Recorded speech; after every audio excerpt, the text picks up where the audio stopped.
L'histoire des blés et celle des civilisations sont étroitement liées.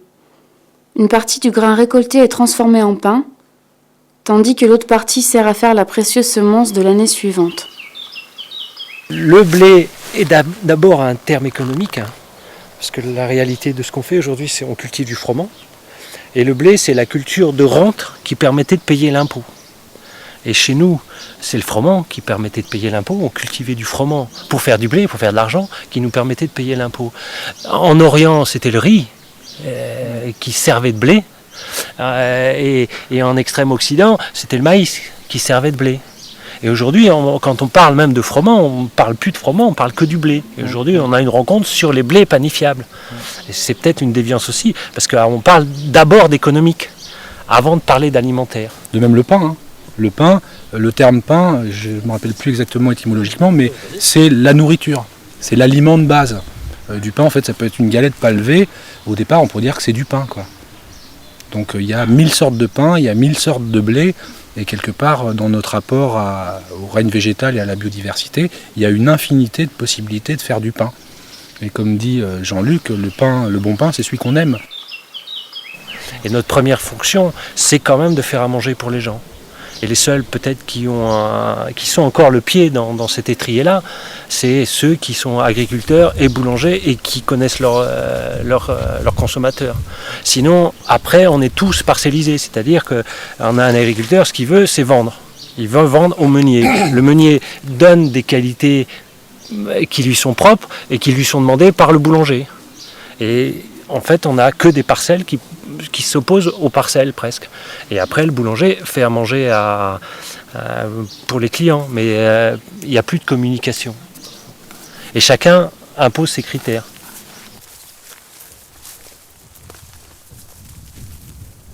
Soucieux de retrouver du lien entre les métiers, les personnes qui nous reçoivent ici cultivent du blé et le transforment dans le respect de certains savoir-faire ancestraux quasiment disparus. Pour avancer dans leurs recherches, des rencontres sont régulièrement organisées, rassemblant des paysans et des boulangers autour des variétés anciennes pour proposer un autre pain aux gens. Nous, on transforme le blé en pain, mais on cultive aussi différentes variétés de blé. La problématique, c'est que les variétés de blé qu'on a aujourd'hui, je veux dire de froment pour être plus précis, sont des variétés qui ont été mises au point pour un mode de culture et un mode économique bien particulier issu de la révolution industrielle. Donc, de mon point de vue, je pense que le seul objectif, c'est créer le maximum d'économie. Et de ce point de vue-là, c'est vrai, je pense qu'on est une majorité ici à refuser le culte de la croissance économique et du développement. C'est-à-dire qu'on dit aujourd'hui, on nous fait croire, c'est même devenu un tabou, il n'y a même plus à en parler, que le seul moyen que tout le monde soit heureux sur cette planète, c'est d'être dans le développement et la croissance économique permanente. Personnellement, je suis convaincu que c'est aller droit dans un mur. Donc on s'inscrit dans une démarche de façon de nourrir les gens, de développement économique et social qui est fondamentalement différente, qui n'est pas basée sur ce désir de croissance économique permanente. Là, on a affaire à une population avec une diversité au départ. Donc les enfants de cet épi-là, par exemple, seront encore noirs. Les enfants de cet épi-là seront moins noirs et plus gros. Si je conserve toute ma population, j'aurai des noirs petits, des gros blancs et puis plein d'autres sortes. Donc, ça veut dire que la possibilité d'évolution et d'amélioration, elle est énorme dans une population, alors que là-dedans, il n'y a plus de possibilité. Là-dedans, maintenant, on tourne en rond, quoi. C'est fini, qu'est-ce qu'on peut sortir de ça? Rien, tout le monde se ressemble, quoi. Et même s'il y a des croisements qui se font à l'intérieur de cette variété-là, ça ne va pas faire grand-chose. Alors que ça, c'est merveilleux, parce qu'il y a ça et il y a ça, mais il y a aussi la possibilité qu'un jour, ça et ça se croisent, donc on aura une troisième type d'épi, et puis 10 ans après, un quatrième et un cinquième, et une population, en fait, elle fait que s'enrichir, que se diversifier et s'enrichir, et se caler dans le milieu où elle est, et répondre au milieu, quoi. Donc il y a une formidable possibilité d'évolution. Ça, c'est ouvert, alors que ça, c'est entièrement fermé. Et ça, dans le temps, ça peut que régresser et dégénérer. T'as vu ça? Comment il est? C'est quoi? C'est le bazar, hein. C'est du miracle, hein? Ouais, c'est du miracle. Hein, ça. c'est du miracle. Ouais, ça c'est du miracle. Ah ouais, mais Je c'est sais pas, pas beau, pourquoi. hein. Regarde, il est vraiment pas beau. Hein. Non, Il c'est est pas beau. tout c'est- tassé regarde, là, je sais pas comment il prend la lumière celui-là. Hein. Comme quoi? Ah bah, Ah, celui-là, il est, celui-là, il est, oui, voilà, il est atypique par rapport aux autres là. Voilà. Et celui-là, regarde à côté. Ouais. Alors si tu voulais super sélectionner pour avoir des trucs bien ordonnés, tu prendrais que cet épi-là pour ressonner. Et pourquoi faudrait-il que ça soit bien ordonné? Ah bah ça c'est si tu veux faire une super sélection. Non mais c'est un peu esthétique, regarde. T'as vu un peu le bazar?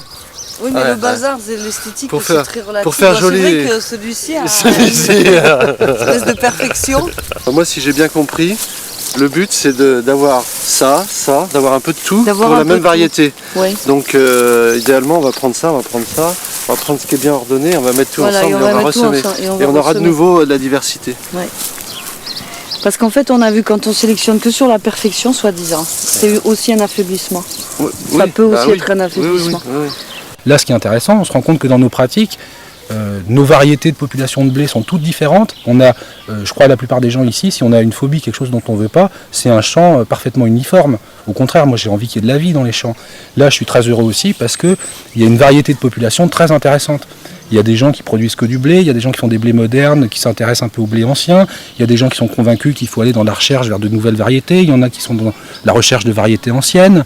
Et ce que je trouve intéressant, justement, c'est qu'on soit une variété de population humaine aussi, qui a des pratiques différentes et spécifiques à la personnalité de chacun, au milieu culturel, social dans lequel il est, et c'est ce qui fait qu'une société est vivante. C'est un astrier ton... Ouais. Là, la plupart, quasiment, on a des moulins à strier. Alors je disais au niveau du ressenti, et Jean-François nous dira plus techniquement à quoi ça correspond, des blés comme ça, type blé moderne, là, bon, c'est adouci, le Canrémy est assez doux par contre. Hein. Au toucher, on sent quelque chose d'assez granuleux, que personnellement, j'aime pas du tout. Là, celle-ci est assez équilibrée, mais du Renan pur, par exemple, on passe la main dedans, ça fait un effet de sable quasiment. Et pour moi, dans mon langage, c'est du feu, c'est très feu, ça va fermenter très bien, ça va lever très bien et tout. Par contre, côté arôme et tout, je sens pas grand-chose. À l'inverse, celle-ci est extrêmement douce. Et compacte. Hein. D'ailleurs, si je la serre, elle va presque serrer comme une terre structurée. Alors que celle-ci, si je la serre, hein, elle se barre. Dans le pain, il y a 4 éléments. Il y a le sel, qui représente la terre. Il y a l'eau, qui représente l'eau, évidemment. La farine, qui représente le feu du soleil, qui a nourri le blé. Et puis l'air, qui est représenté par le levain. Donc là, c'est du sel de Guérande, donc qui vient juste à côté, qui est une des meilleures qualités de sel, que je vais ensuite mélanger à l'eau, puisqu'il y a quelques petites impuretés, il peut y avoir un peu des grains de sable ou des restes d'algues, donc je le filtre systématiquement avant de faire mon coulage. Voilà. On regarde toutes les questions un petit peu techniques et tout ça, et puis on les laisse pratiquer.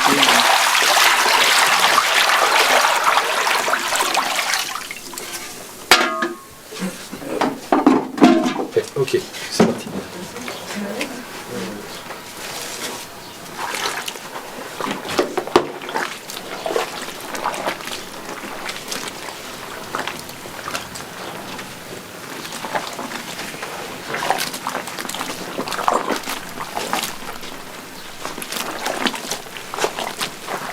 Donc là, c'est un mélange de 33 kg de farine, approximativement, hein, avec 22 litres d'eau.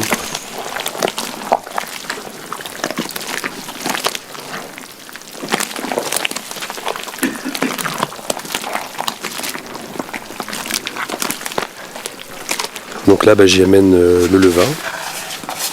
Donc c'est un mélange d'eau et de farine qui a été réveillé 2 fois de suite la veille, enfin la veille au soir et puis au milieu de la nuit pour faire mon mélange le matin. Vous pouvez sentir l'odeur du levain qui, à mon sens, est au bon stade. Tous les sens travaillent. Donc je mets toujours mon levain après avoir commencé mon mélange de façon à ce qu'il n'ait pas de choc thermique.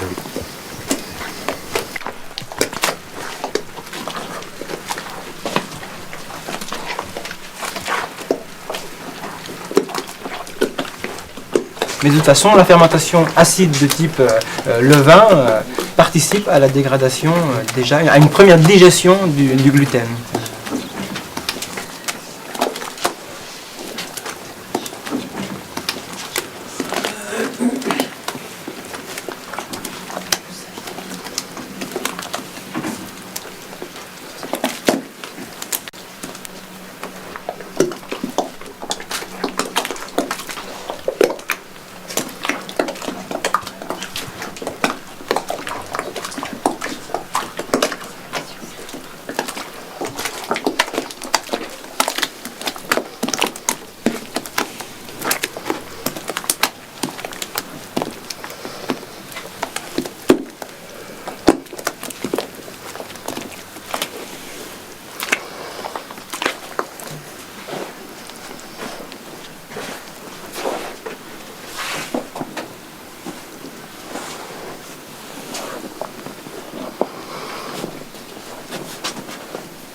C'est vrai que c'est une façon de pétrir qui est assez particulière, je m'en rends compte maintenant, où j'essaye surtout de ne jamais travailler contre la farine.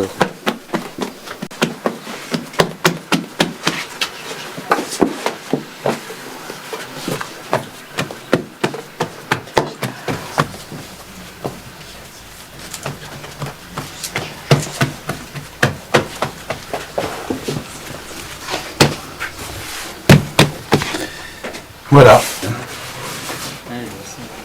Rapport à la douceur. Elle est très très humide. Oui. Autrement dit, j'ai intérêt à bien faire travailler les gluten et tout, sinon ça va se casser la gueule. Et au niveau du toucher, pour moi là, la pâte elle est amoureuse.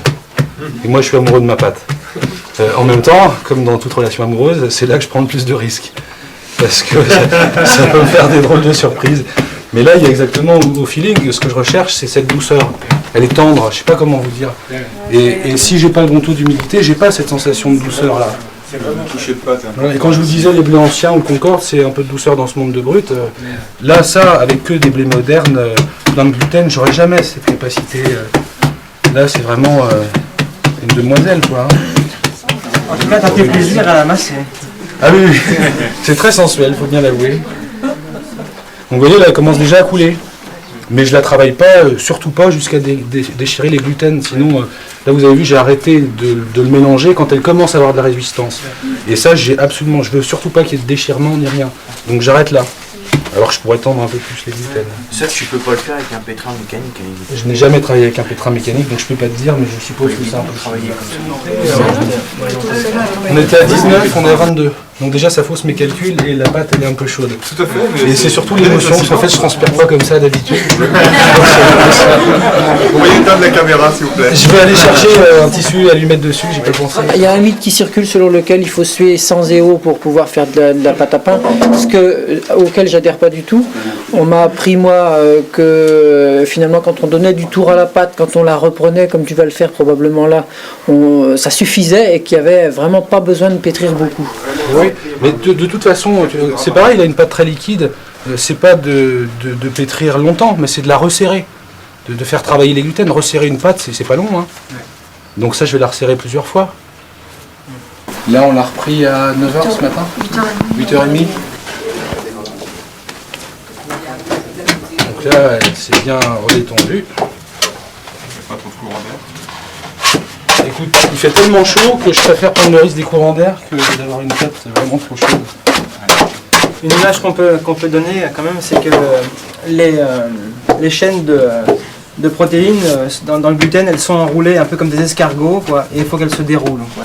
Il faut qu'elles aient la possibilité, avec l'élément haut et avec le travail, de se dérouler. Et c'est quand elles vont se dérouler qu'elles vont étendre leurs bras. Et après, ces bras-là, ils vont s'agripper les uns les autres, quoi, et vont commencer à faire une structure. Vous voyez, là, c'est formidable, hein, la transformation. Hein. Là, c'est méconnaissable. Hein. Ça, c'est vraiment beau à regarder, là, ce qui est en train de se passer. Quoi, hein. Et elle devrait se tenir si elle ne chauffe pas trop. Voilà, ça vaut vraiment le coup que vous veniez, et puis que vous touchiez les deux, et puis que vous voyez. Quoi, hein. C'est la même pâte. Hein. Ouais. Mais c'est complètement différent. C'est deux tours, ça. C'est comme si on prenait un corps supplémentaire. C'est pas impossible. Hein. Là c'est en état de chaos encore. Une fois encore, on est parti du sol, et il y a eu plusieurs expansions, contractions, expansions, contractions, et nous on continue exactement pareil dans cette même dynamique. Oui, et on va le continuer encore quand on va le manger, hein, on va dans nos dents, on va le disperser, il va y avoir une expansion, et puis après on va recombiner dans notre corps encore des éléments avec, on va faire une contraction, et ça s'est jamais arrêté. Hein. Quand on a un grain de blé, on le passe dans le moulin, le grain de blé c'est vraiment une contraction, qu'est-ce qu'il fait le moulin? Il écarte tout, il ouvre tout, il disperse tout, il fait une formidable extension. Hein. Regardez ça, il n'y a pas plus d'expansion que ça, et puis ça, il n'y a pas plus de contraction. Quoi. Et à chaque fois, on est dans ce processus, quoi. Et il faut jamais s'écarter de ça. Et là, on voit bien que c'est pas du pipeau, hein, de redonner de la force. Hein. C'est vraiment un truc. C'est toujours ce qu'on nous dit. Oui, mais les blés anciens, ils n'ont pas de force. Ben, oui, les blés anciens n'ont pas de force, mais ça ne veut pas dire pour ça qu'on ne va pas pouvoir leur en donner. Hein. Bravo, Nicolas. Très très beau. Ouais, ça te plaît. Ouais. Super. Quelle émotion. C'est très beau. Une farine moulue, au bout d'un certain temps, elle reprend une force aussi. Ouais. Mais il faut 3 semaines avant. Comme ma petite mère en général. Alors, voilà quoi. Celui qui n'est pas conscient que c'est l'humain, il met de la mauvaise volonté quoi. C'est clair que c'est extrêmement proche du corps humain.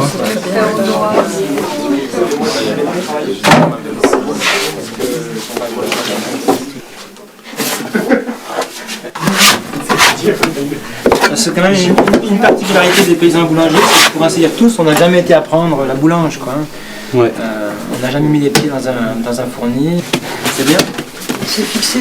Puis c'est vrai que dès que tu te mets à faire ta farine, à travailler avec des variétés et tout, si moi j'ai passé 6 ans à bouger dans ma façon de pétrir, alors maintenant que je cultive le blé, que je moule ma farine depuis 4 ans, ça change encore de tout, parce que tu changes de variété, ça change tout la façon de travailler et tout quoi. Et puis ça disait, il faut l'apprivoiser la variété. Alors ça pareil, si vous allez vers des pâtes plus humides, moi maintenant je farine après, sinon ça colle au torchon, c'est une catastrophe.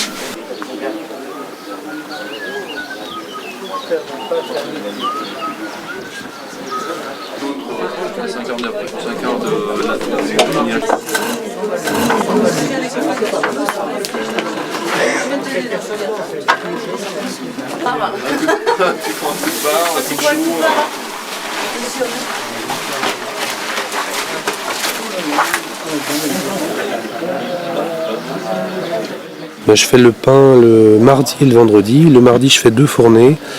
Mes fournées font maximum 55 kg de pain. Donc le mardi, je fais 100-110 kg de pain. Et le vendredi, je fais 50 kg de pain. Je vis de ça, c'est ma seule activité professionnelle. Tant qu'on s'est pas pris un coup de canne dans le pétapel quoi.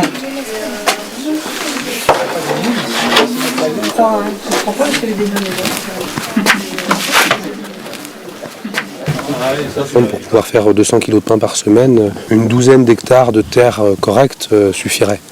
Mon problème étant que j'ai pas de terre correcte, que je suis en lutte depuis 7 ans pour en trouver, et que je ne récupère que les terres dont personne ne veut.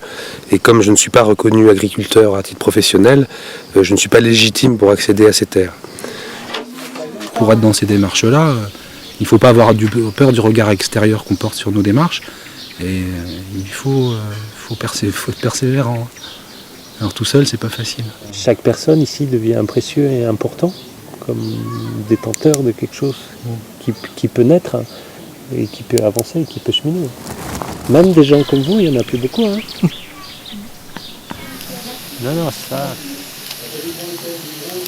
Les variétés anciennes, c'est bleu de Saumur, bleu... il y avait des variétés du Midi.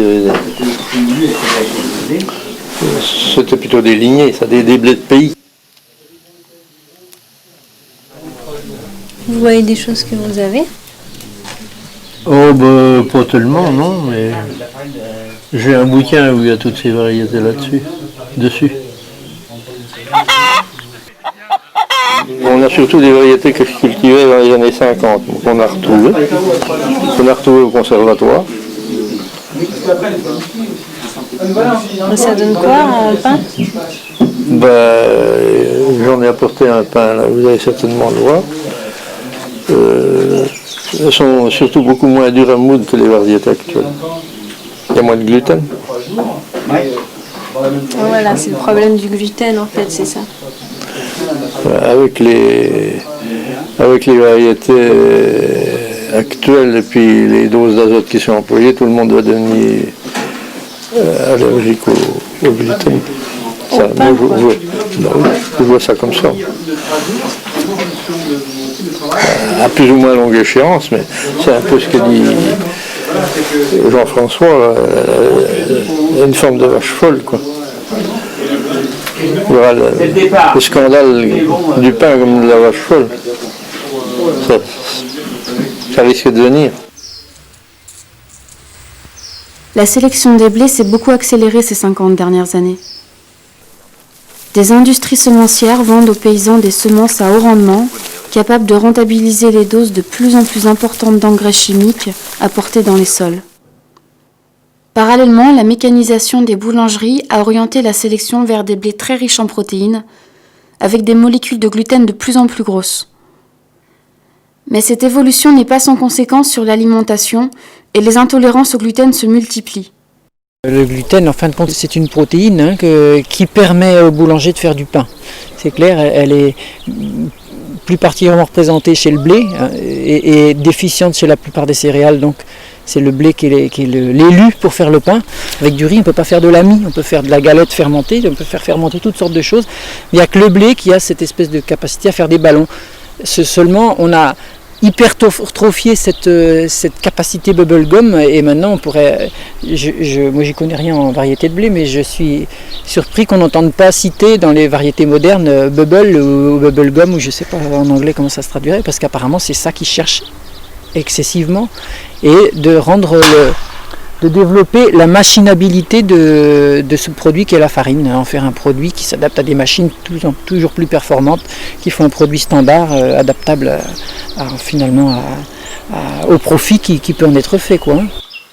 Par rapport au gluten, la baguette industrielle hyper adaptée, elle est sans doute, à ce que je comprends, hyper chargée en gluten, des gluten fabriqués finalement relativement récents, et nous on n'est pas capable de l'exploiter pour se nourrir, quoi. C'est un gluten artificiel, je ne sais pas comment on peut le nommer, et en fait qui génère tous ces problèmes d'allergie ou au moins d'intolérance qui sont multipliés à grande échelle en ce moment, quoi.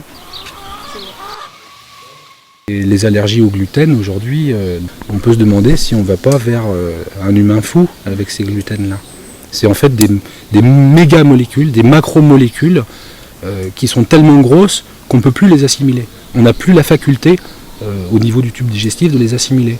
Et ensuite, c'est vrai aussi qu'au niveau de l'alimentation, les farines industrielles, on extrait du blé les deux seules parties intéressantes et nourrissantes, à savoir le germe et l'assise protéique, autant parce que ça pose des problèmes techniques avec les moutures industrielles, on n'arrive pas à les réincorporer, pour le germe qui est gras, et pour l'assise protéique parce que ça donne une couleur, et aujourd'hui, depuis un peu plus d'un siècle, on cherche du pain blanc. Et en réalité, en meunerie, on appelle ça les issus. Le son, l'assise protéique et le germe, qui sont les éléments les plus intéressants, enfin l'assise protéique et le germe, et ils sont évacués. Le germe, on l'achète maintenant en pharmacie ou dans des biscuits diététiques enrichis en germe de blé, et l'assise protéique va pour être un complément alimentaire pour les bêtes. Donc la farine issue de meunerie industrielle par cylindre, ça n'est plus que de la mousse de cellulose, il n'y a plus rien qui nourrit son bonhomme. Et en général, le pain qu'on achète maintenant, ça n'est plus qu'un support. De toute façon, il ne nourrit plus personne, c'est un support pour ce qu'on va mettre dessus. Et je crois que c'est là quelque part l'essentiel, c'est plus un aliment. Je défie quiconque de se nourrir uniquement de pain comme faisaient nos ancêtres pendant ne serait-ce que 2 mois sans être extrêmement malade. Que de pain industriel moderne, quoi.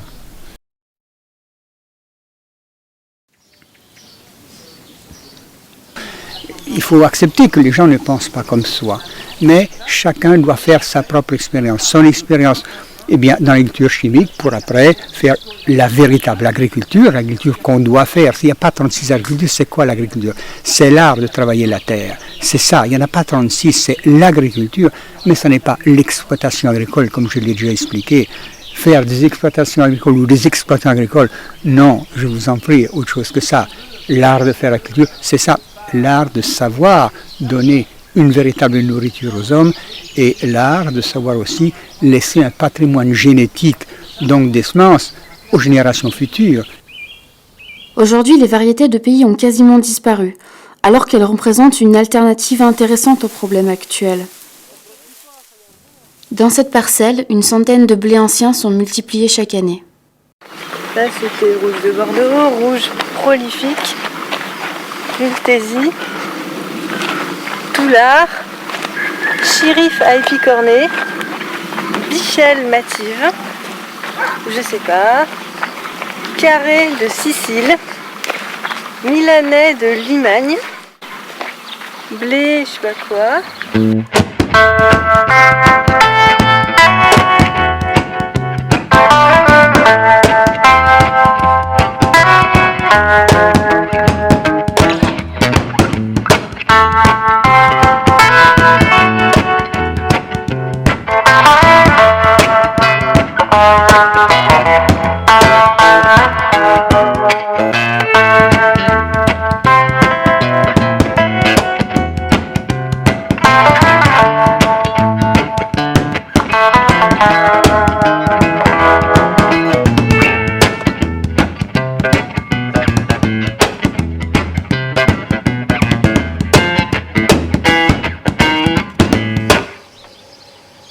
On risque de perdre ces variétés, de les perdre en mémoire, alors que si on a des OGM aujourd'hui où ça a fait des hybrides, c'est grâce à ces vieilles variétés.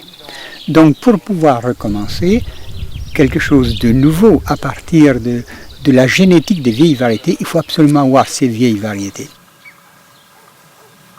Je trouve ça magnifique, quoi. Adieu. Quand on voit la différence de couleur, différence de port, la richesse, c'est véritablement une variété. Quand on regarde ça et qu'on regarde à côté les champs qu'on voit, où tout le blé est haut comme ça, il est tout gris, tous les épis se ressemblent. Il n'y a pas besoin de développer de réflexion intellectuelle très poussée pour pouvoir ressentir ce que c'est que la vie, quoi.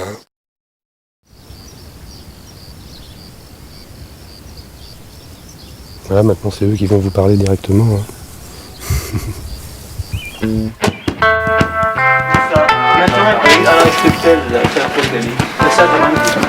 On sacrifie nos pinelles. Ouais, mais désolé, je crois que pas de problème. Non, ça fait un souvenir pour celui qui a laissé. Voilà. Ah ouais, on cause, mais.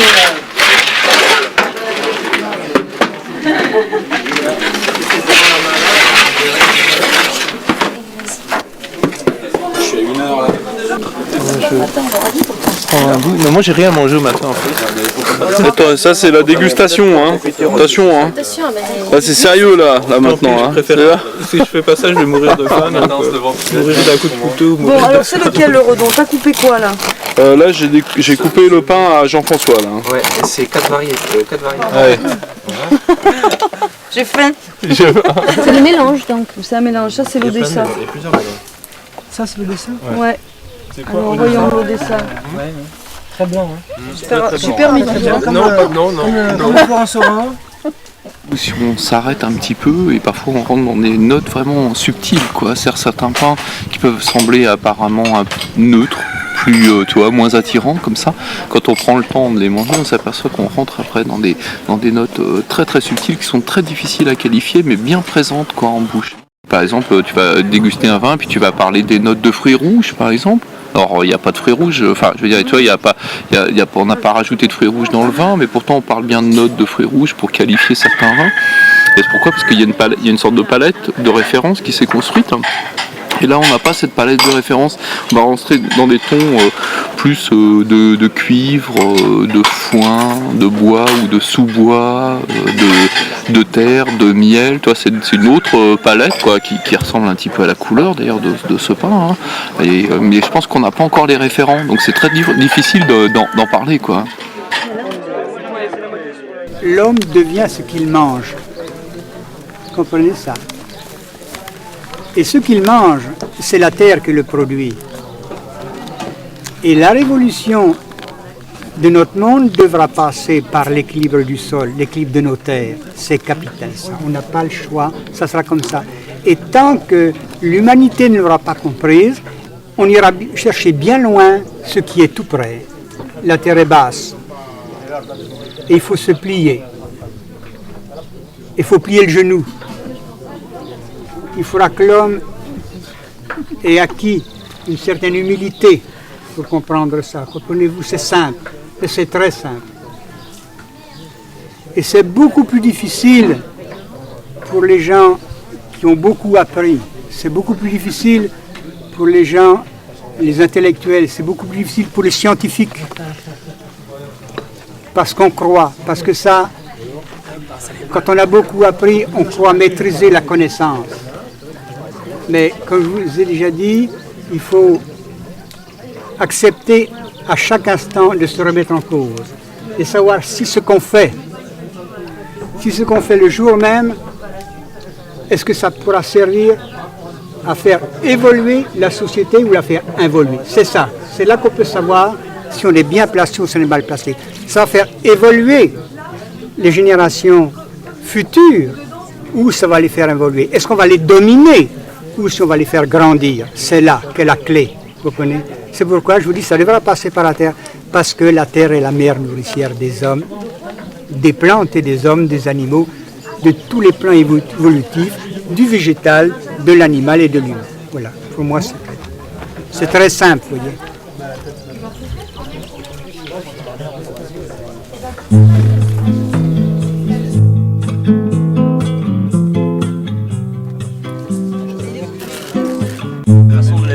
De les pétrir de chacun, c'est incroyable. Ça fait aussi. En variété pure, je trouve ça même de travailler. Comment ils ont fait les mélanges, ils ont commencé par l'eau, d'autres par la farine, d'autres par le levain. Venez un peu partout. Et là, ce qui serait intéressant.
Thank you.